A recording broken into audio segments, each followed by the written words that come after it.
Alrighty, yeah, we're back. Colin Blake, real estate Real in different estate states, in different states. Episode episode 10. I'm 10. excited to be back with special guests. Can't wait to introduce him. But Blake, before we introduce our special guest, how have you been, buddy?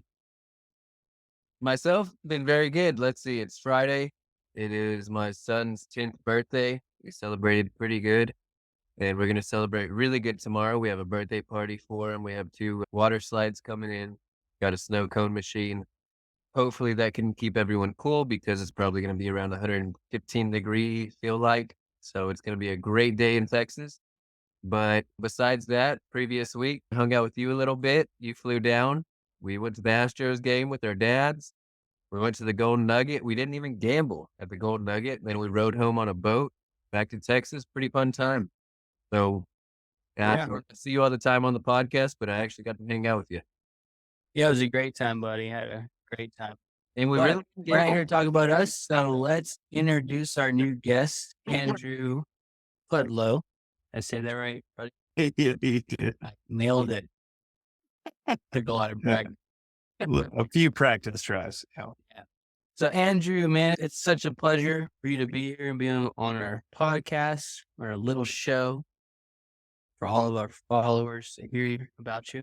So can you just tell us a little bit about yourself before we get started? Yeah, man. Got and started in real estate. I think got PCSed here in 2013. I bought a house to live in and then ended up renting rooms out to friends and then figured out that wasn't working. So then I rented it out to the same renter for 7 years. And the whole time I was sitting there worried, like everyone tells you, oh, you can get all these phone calls about toilets and all this other stuff. And I'll be so worried. So I was worried that whole 7 years about, oh, what's going to happen? Nothing ever happened. And then I realized like, I need to buy more of these. And that's how I got started on this journey. So, Well, awesome, man. So obviously you're in real estate investing, doing big things, but what's your background before real estate, before you even knew about the whole real estate adventure? Like, what were you thinking? What was your career? Stuff like that. basically, I dropped out of high school twice because I was working and I ended up having to do night school and normal school and working a job at the same time to get to school or graduate high school. And then I went in the army. I went to Washington for a couple of years and then I got orders to 160th here at Fort Campbell in 2013. Came down here and just had a wonderful experience. Like the people you surround yourself within the military and then in special operations and everything and learning all these things and doing it at high intensity. It just made me mature so much faster. And I left there, went to flight school, flew helicopters and came back. And it's just, I've always had this hunger for something more, like trying to make yourself into ideas of grandeur or something bigger than yourself. Yeah. So how old were you when you went into the army? 19. 19. Okay. And then is join straight from E1 or what? Like, Yeah, very bottom? I did reserves first, and then I'm like, oh man, this army, it's great. I want to do this more. And then I went active and it's E3 or something, and then went to 160th, and then went to warrant officer school and did all that. And had the full broad spectrum of what the military had to offer, which was truly beneficial because I had a lot growing up to, and the army helped me do it, honestly. No, that's great, man. It's awesome. You mentioned you joined your reserves, went active army, went in as an E3. Then you jumped. I think we missed something because you were at E3 and you're like, I'm a warrant officer. What'd you do before you became a warrant officer? So basically, I was at Lewis and then I was going to get out of the army for some reason. And someone's, hey, do you know what the 160th is? I was like, nope, never heard of it. And he's, let me send you this information or whatever, fill out this packet. And I'm like, there's no way they're not going to select whatever. I had orders within a week to 160th Special Operations Aviation Regiment. I was like, What? And I hate to interrupt you, but even me, I'm not familiar with the army. So what's so special about the 160th? Because I've heard people say that all the time, but I don't understand what that is. basically it's black helicopters at night, and it's just the premier league of all aviators that support MOSs and everything. And you have to go through a selection process to get there. And the training is the motto is night stalkers don't quit. And that's one thing that myself and everyone that works around me from 160 is still using to this day. We won't. It doesn't matter what time. It doesn't matter how hard the task is. We're not going to. It's not going to fail, because in our minds, people are waiting on us, and people are depending on that help, and people will die if you don't get that help. I live with them on everything, every facet of life I do to that. And it's a unit here at Fort Campbell that flies helicopters and flies all the missions on the news, or in the missions you don't. That's who's flying. Yeah. I like that you said that, because honestly, dude, I didn't even know that's what that meant. But now knowing you as a person, that makes a lot of sense. So it's cool. That's what that actually is. Say the So motto one more that's time for awesome, me. man. I didn't catch it. What was the motto? NSDQ, it's night stalkers don't quit. Yeah. So I know Andrew now, and that's how he operates. Like, his mindset is exactly that. Like, dude, I could do whatever, anything I want to do. Nothing's Well, I gonna know stop me. So it just before we makes started the sense. podcast, he was talking about waking up at 5 and all of that. I was like, okay, I don't do that, but that's a different. I'll tell you, man, I It's all really making did. sense now. In the Army, I hated it. I fucking hated it. I'm sorry. I get that It's wrong. But I remember as a private in regular Army, I think I called in and said I got in an accident one time because I didn't want to go to work to do PT in the morning. And I hated that. But it's just like, when I had that mindset shift, it's having those good leaders around you and those people around you that, hey man, no, this is why this is important, and focus on what's important. And in the Army, it took me a while to figure out, and I figured it out when I put physical fitness, which I think all of us should put above everything else. You get one body, bank accounts, houses, all this stuff that it comes and goes, but you get one body. If you can maintain that, like in an appearance, like when you meet someone for the first time, you see their physical appearance. That is a sign of their self-respect, what they think of themselves, what they think of their business, how they take care of themselves. And when you see a person's car, when I'm going to rent a house to someone, I look at the car. Do all four wheels match? Is there two spare tires? Is there 14 McDonald's bags on the floor rolling around over there? These are all things that most average people don't realize. People are sizing you up and recognizing it. And appearance is absolutely one of them. I can tell you, when you meet people and you look at them and you see how how you shake their hand, Yeah. you already know a good 60% of what you need to know about them. The other 40% you can figure out on the road. Dude, you're sounding just like my dad. It's crazy because he always told me, Blake, you need to keep your truck clean because one day you're going to have someone that walks by it. And if it's dirty, they're not going to hire you. But luckily, I work for myself now. And my truck is always dirty because I'm doing work around the house. But anyways, that's awesome. You got a good mindset. And it's taken a lot of growing. I think it's still growing. I think a growth mindset over fixed mindset is one of the keys to any potential success I may have had or may not have had. But I think that growth mindset is something, as long as you have that, you can fix everything else. So you think the Army is the thing that instilled that mindset into your brain? I got two questions out of that real quick. Just because we were talking about, so do you do sauna? I recognize the benefit of saunas. Saunas? Saunas. And no, saunas have a lot of great benefits. They detox you. There's other stuff. There's science that erases your testosterone. There's all these others. I see benefits in it, but I'll tell you, I fucking hate sitting in them. And then question two, because I don't know, how old are you? I'm 33. I don't know. What year is it? When were you born? 90 or 32. I know. What? Were you born in 89? Yeah, I was born in 89. Okay, 33. Okay. Same age. We're all the same age. Okay. I was just Okay. No, curious. I'm 32, buddy. I'm young. I'm still 32 until November. But anyways, Yeah, see, I'm December. see, Kyle, I didn't mean to interrupt you. Go ahead, buddy. I was just curious. No, it's fine. I don't even remember what I was gonna say. Yeah, but real field bodies, bro. So, Andrew, mindset. I think you said no to the question I had about did the Army instill that into you? No. So now you are like, it's just all you? Who gave you that mindset, or were you just born with it? No, definitely not born with it. Most of my family is gonna have to work till they die. And they have a very fixed mindset because even after I started learning about it and reading books, because I wanted to change the trajectory of my life and trajectory of everywhere I was going, I tried to open them to ideas that I learned through these books, and they just weren't receptive to it. And that's one of the things that solidified me for a fixed mindset versus a growth mindset.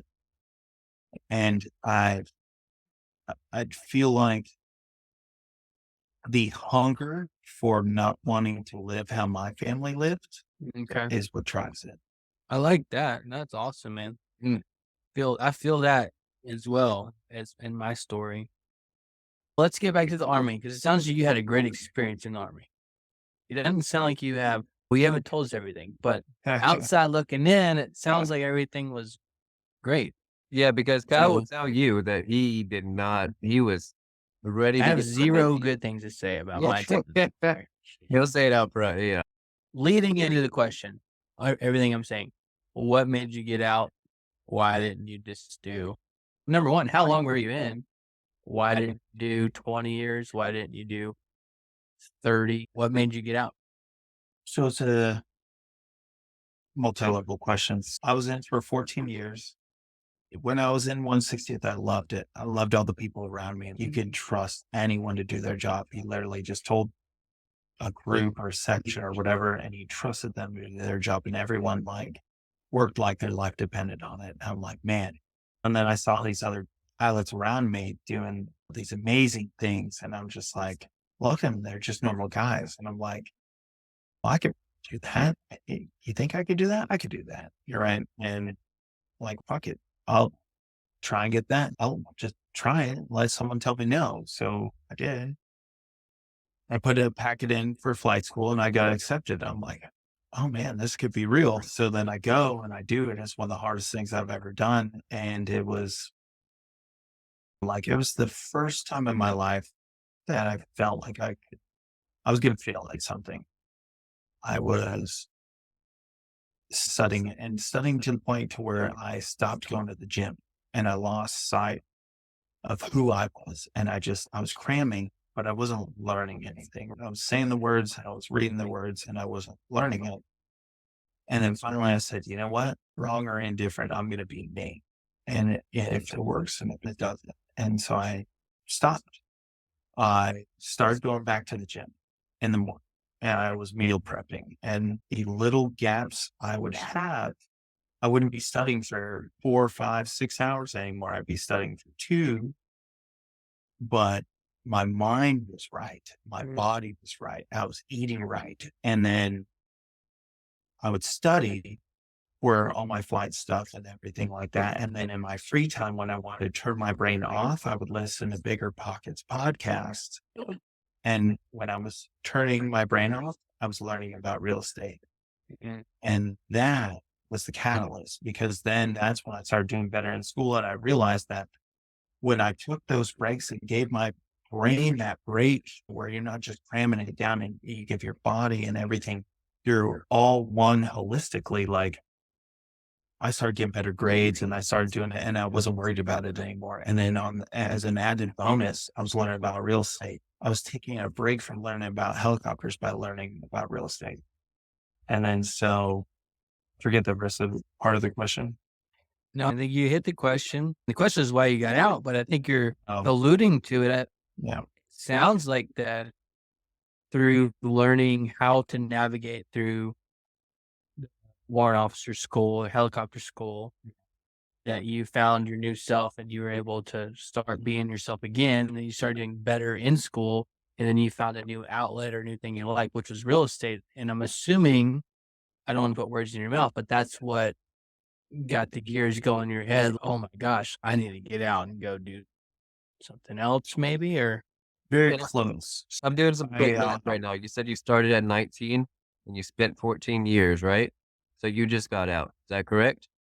yeah, 14, including the reserve time and everything Ah, else. okay. So, Okay. like, I'd originally gotten in at 18, but active duty 19, yeah. Okay. So very close. So basically, went to flight school, got Apache helicopters, which I wanted, loved it. Went to my unit, went and deployed, did the UNARP rotation, did all that.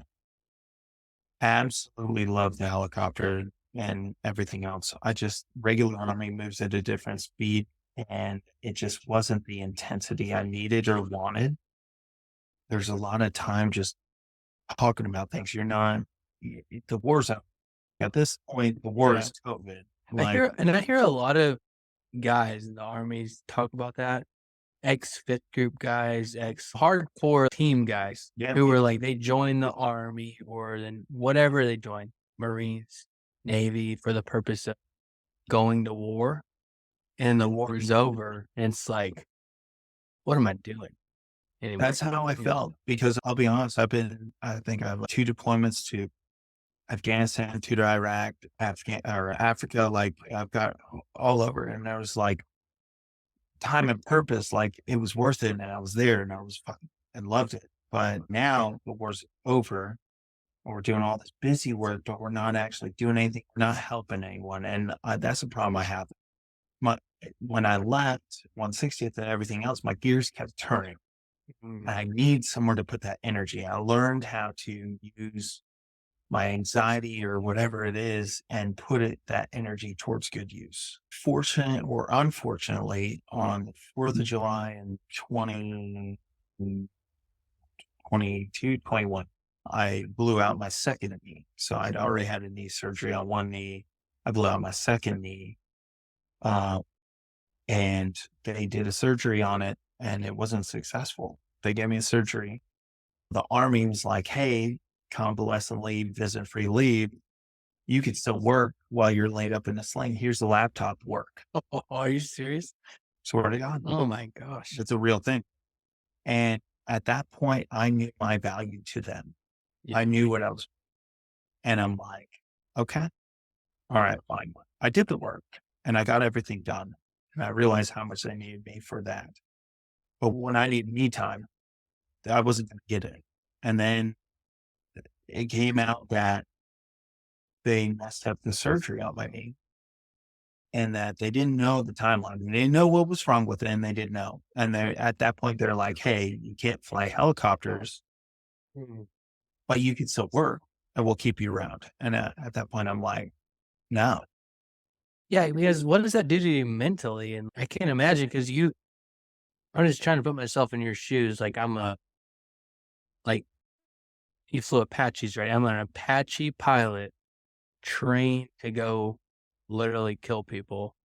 And you take that away from me and say, no, here's a computer and do something that like doesn't mean anything really. Like you're probably doing admin stuff for 100%. like, what does that do to you mentally? Like, how can they do that to you and expect you to be okay? Doesn't I make was, sense. they didn't care about that. All they cared about is the mission. So all they cared about was that I was going to take care of problems they had. Yeah. But me, I was in a dark place. No, I get it. I would Very be in a dark dark place too Yeah. because that would destroy me. And not to mention that I was physically inept.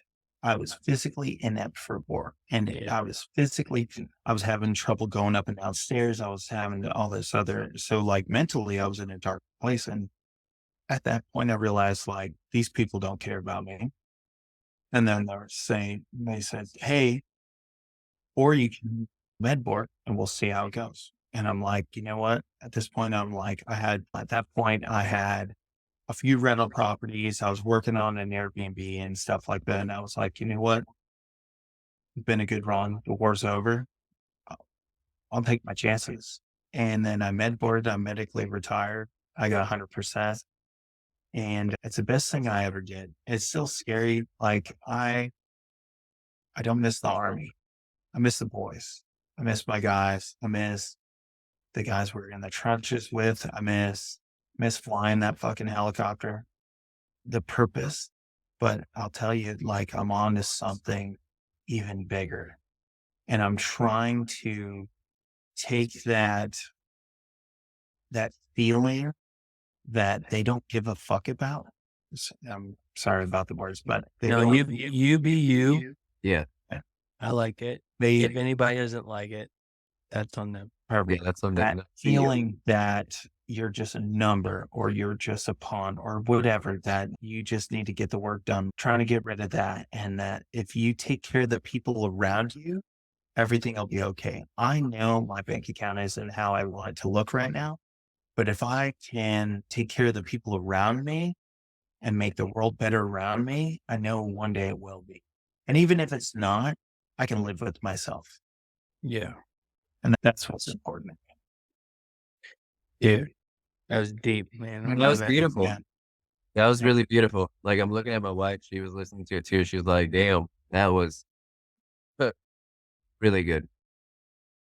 Man. Thank you for sharing that, man. That was awesome. All right, so now I'm intrigued. So this was just a year ago that you just got out, right? Yeah, I think Or what's the date today? Bro, you- Andrew is a in beast. 4 days it's a year. in 4 days, it's a year. So you haven't even been out a year. Yeah. So you said you were dabbling in real estate a little bit while you were doing all of that, correct? You what? I didn't know that shit. Sorry, I missed it. What? I know Kyle's whispering. Kyle, quit. Yeah, to you. So I was like, I'm trying Say it to on the double podcast, team. bro. Say it on the podcast. Yeah. So you just got out not even a year ago, right? Yep. Okay, so you were dabbling a little bit in real estate prior. You said you were listening to Bigger Pockets while studying to become a pilot, and that kind of got you intrigued in real estate. And you also had your primary residence from 10 years ago, 2013, and then you rented that out, and that's how you got started. Is that right? I don't, I'm at, Yeah. No, okay. you're spot on. So a year ago, whenever you got out, what did you have portfolio wise, real estate wise? Okay. So I had Cedar Springs. That's the one that I had in 2013, rented out. And then flight school left. And then I was on my way back from flight school. And then I found a house. I was looking for houses, primary residence, something I could sublet, turn it into a pseudo duplex. You have a finished basement where I can live in the basement, rent the top out, whatever. I found Rotary Hills, which is a 4-bed, 3-bath, 1,900 square foot in Sango, which is like a nicer neighborhood of Clarksville. And it recently been flipped and I found it for 192,000. I bought that. And then as soon as I got back to Clarksville, they're like, hey, so I found out I was coming to 101. And then they're like, okay, cool. You're deploying. So I just rented a room from a friend. I rented that house out. And military, there's like not loopholes, but basically I have to rent the house out to make the payment. So I have to move. So I don't have to live in it for a whole year. I bought it on a VA loan because I'm deploying. That's a military exemption from having to live in it for the first year. So I rented it out. I never moved into it. So I bought that and rented out immediately. Then I deployed and then I was on my way back and I'm like, I'm going to do it again. So I found another one sight unseen, the MLS. I found something with long, it had been on the MLS for a while. It had 3 pictures, crappy picture of the front, crappy picture of the piece of crap pool, and picture of the garage. Yeah. And I'm like, man, go look at this house. Just, I know it. I've looked at it. It's a 4-bed, 2-bath. Is that your boy or is that a realtor? He's a realtor, but he was in 160th with me. We've been nice. deployed to Afghanistan in 2014 together, all the years together. But like, we're same mindset. And he's one of the best guys you'll ever meet. Yeah, Matt is awesome, dude. He's such Yeah. a great guy, good friend. And Andrew, just so you know, because we haven't talked about that actually, my background, and I don't know if Kyle told you this, but I do mortgage loans and I'm also a realtor. My wife's also a realtor. I I didn't. told you to get licensed in Tennessee, buddy. I might now. I'm meeting a lot of your friends. I might need to do Too late now. Yeah. Too late. So Matt's even more spastic than I am. A little more. I just have Matt on here. That's what I was telling you. I'm surprised you haven't. we just started. He's Cal, fine. you should tag team Andrew, Matt, Second all of guess. them. Dude, Matt and I. Oh, we should have fucking- had you and Matt on this. No, we do separate. No, we have it. Let's do No, we have separate Matt people. on and you as a second guest with Matt. It's fun. Second guess. I'm first guess. He's second. Okay. Moving on. So basically, like, I had Matt walk through it and he's, man, this thing stinks like cat piss. It looks gross or whatever. Just show me the walls. The walls are in one piece, floors in one piece. Buy it. So I bought a 4-bed, 2-bath with a 3-car detached garage and an 8-ground pool in Clarksville for $202,000. They had the original 1-car garage. They built a detached 3-car garage, but the original 1-car garage was the world's worst garage conversion you've ever seen. It was literally 2x4s laid flat on top of concrete. And as everyone knows, existing garages have a slope in case water gets in there, so the water goes out. So the slope of the floor in this room went that way. So we ripped all that out, lifted it up. I spent $15,000 putting new floor joists in, subfloor LVP, walls, paint, added a guest bath and a closet. 15 grand total. 15 grand total. I put that on Airbnb. And in that first year on Airbnb, that made me over 15,000. And made your money back. and that was from 2 years ago. You still own that? Still on it. Year and a half. Yeah, still on it. I still run that Airbnb and now I rent that house. So the basement is where I lived and I rented the top out. The basement, I renovated that, put a walk-in shower, did all this, all that. And I lived in there and I rented it up by the room. Now that house I moved out, obviously. I rent rooms. So at one point I was renting 1 upstairs room, 2 travel nurses, $900 a month. Rent 1 room for $600 a month. One was $600 a month. Downstairs in the basement was $1,200 a month. It's $1,200 a month now. So this one house that I bought on a 2.2% VA loan, the monthly mortgage is $900, and usually the rents I collect are somewhere between $3,000 and $4,500 a month. And Very you nice. own that today. Yeah. I didn't know that. Yeah. Why do you, man? I feel like, man, you want to learn about your friends, bring them on a podcast. No, Well, tell I you mean, everything. They're I'm like, not- I'm hiding not there. gonna- Oh, this. Every time we hang out, I'm not gonna just throw out like, Golly. oh, yeah, I do this. No, and I love that. it, man. It's awesome. You know, I think being humble is No, being something that humble is, yeah. Apache pilots are not good at, which I'm trying to capitalize on. I'm trying to, Dude, you are Oh, humble because I congrats. didn't know that. That's balling, man. yeah. I'd be leading not- with that. It's not every month, but it has definitely kept things afloat when I have got out. It's awesome. Yes. And that's not all the properties. No, so then that was the second one. I sold Cedar Springs, the original one I moved here with. I 1031 exchanged that into a duplex in Nashville. That duplex in Nashville, I made so many mistakes with it. I hired all the wrong people. I got screwed over. I renovated one side for $35,000. Everything else, but essentially, long story short, now that house, my mortgage is a duplex in Nashville that I have a 3.25% interest rate. I pay $1,100 a month on, and my rents are $2,700. Very nice. Dang, bro. Yeah. Is that a long-term Um, rental? Or is that an Airbnb? Yeah, long term. Yeah, that's all long term. And you own these. No partners. The Nashville duplex, I have a partner on just because I didn't want to lose all that capital. And then I have Crossland that I actually bought from Kyle. Yeah, like an idiot. I sold it. It's basically when my wife and I were getting together, I said, hey, we're not married yet. You have an opportunity to buy a primary residence.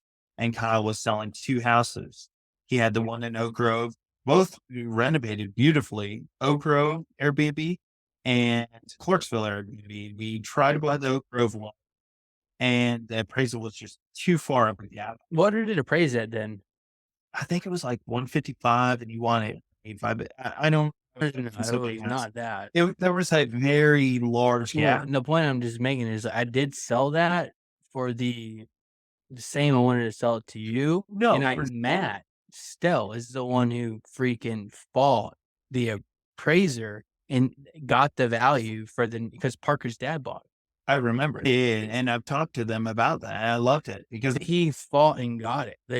but the first time he didn't fight and get it. Otherwise, we would have had it. Yeah, story for another day. But Yeah. And but I it's just love it. crazy because I was like, Yeah, there's no way it's because of this happening. Tidewater stuff, which will get me in on tangents. well, he bought both. I know. Also, they have the cash flow for it. Story for another day. No need to waste the time. So on we the bought behind Crossland, scenes on it. and now with Crossland, so basically the Oak Grove house numbers didn't work for us, and Kyle's, hey, I got this other one on Crossland I can sell you. So we're like, okay, what's up with this? We looked at it. Okay, cool. It appraised close. We're like, let's pull the trigger. So we bought Crossland, and then we bought Turkey Crossing, new build. We moved right into it. I think it was Turkey Crossing was the next one. We Then moved. you guys moved into, We moved in. but were the other one that you East- just? Yeah. Oh, Yeah, gosh. and You guys are moving a lot. yeah, man. it's getting, but here's My the wife thing. would have killed me. Yeah, if I did. and it's gonna get better. I'm gonna open up Pandora's box, and you're really gonna think I'm not gonna say the word, but dumb. But so Turkey Crossing was a 4-bed, 2.5 bath in Sango, brand new build. And I'm like, hey man, let's move into this. So I got it 3% interest rate, new build. We move in. This is where your mind's gonna get blown. At that point, my knee was still fucked. Couldn't walk up and down stairs. I was pretty messed up. I talked her into Eastwood. All the before pictures you saw of this piece of crap house that is literally within a mile and a half. Literally, there's a cornfield behind it. You can walk through this field 500 yards to the same house. Eastwood is a single level, all brick on a bigger lot with a bonus room upstairs house that had carpet floors, popcorn ceilings, all the bathrooms were garbage. The kitchen was garbage. Everything was garbage. And my wife, who was 7 months pregnant at the time, I said, hey, babe, I know I've got you in this brand new. We're the first house in the best neighborhood in town with gorgeous cars and everything else. I want to put this a mile and a half down the to this house that needs renovations. And I'm going to renovate it in 2 weeks before the movers come and move us into it. Mm-hmm. And she was 7 months pregnant. She said yes. She has faith in you. For sure. It was, and if I show you these videos, like literally 2 days before we moved in, 4 days before we moved in was the baby shower at the new house. And 2 days before we moved in, we were still spraying spackle on the ceilings over the popcorn, and there were no floors in the house. It's bad. So we got into the house. We remodeled the whole thing, got it all. I don't know how she kept on with me at the whole point. And now a year later, we lived in the house less than a year, and we already bought another house. I've renovated it in 2 weeks, and we moved into it, and that's the house on the golf course you're talking about. That's so on, huh? So I don't want to waste time, but my wife and I kind of have a similar story. We had 2 kids in 2020, one in February and one in December. So we had to move after we bought a house, renovated it, completely loved this house, but we had 2 kids in a year. So we had to move because we ran out of room. And we moved, and Kyle actually saw the house. Kyle came over during Thanksgiving while this house was getting renovated, the one we're at now. and my wife was 8.5 months pregnant, about to have a kid, and our kitchen was we didn't have a kitchen. We had a microwave in the living room. We didn't have both. We renovated both bathrooms. I don't want to waste time, but I would assume. Oh, you're not wasting time. I love it. I love that I'm not the only idiot around. No, it Oh was no, I do the same one. Gal came down and stayed at my house at the house we just moved into. Literally boxes all in the living room. Yeah. He came down like Thanks. 3 days after we bought the house. So anyways, that was my story about how we got into this house, but Andrew, I honestly wanna just hear more about how many I don't even know what you do. Are you a builder, renovator, investor? What do you do? What are your projects?